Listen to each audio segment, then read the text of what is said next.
Hello दोस्तों, नमस्ते, प्रणाम। रेनू सुल्तानपुर ये चैनल पर आज एक बेरोजगारी पर गीत ले आई हूँ। आप लोग को अच्छा लगे तो इस गीत को खूब शेयर करिएगा। बाट नौकरी के जोहत परिवार बा, जनता लाचार बाना। बाट नौकरी के जोहत परिवार बा, जनता लाचार बाना। मेहनत कई दिन रात आवे कुछ न हाथ, मेहनत कई दिन रात आवे कुछ न हाथ। हर भर्ती पे लटकी तलवार बा, जनता लाचार बाना। हर भर्ती पे लटकी तलवार बा, जनता लाचार बाना। बाट नौकरी के जोहत परिवार बा, जनता लाचार बाना।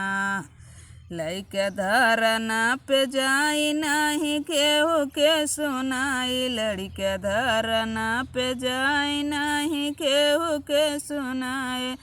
जब सुनत नाई बतिया सरकार बा, जनता लाचार बाना। जब सुनत नाई बतिया सरकार बा, जनता लाचार बाना। बाट नौकरी के जोहत परिवार बा, जनता लाचार बाना।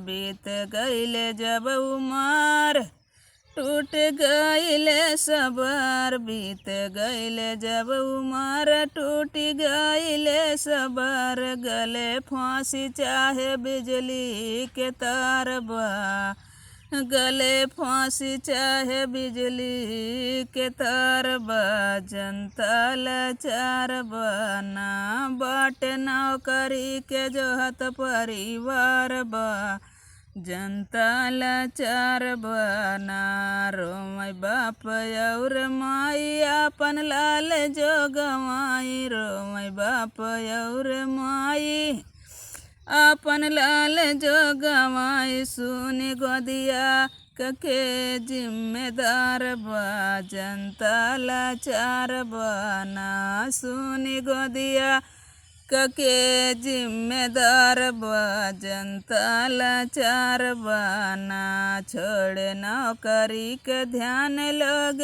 काइले पयान, छोड़े नौकरी के ध्यान लोग काइले पयान। अब सहात नाई बेरोजगारी के मार बा, जनता लाचार बाना। अब सहात नाई बेरोजगारी के मार बा, जनता लाचार बाना। बाट नौकरी के जोहत परिवार बा, जनता लाचार बाना।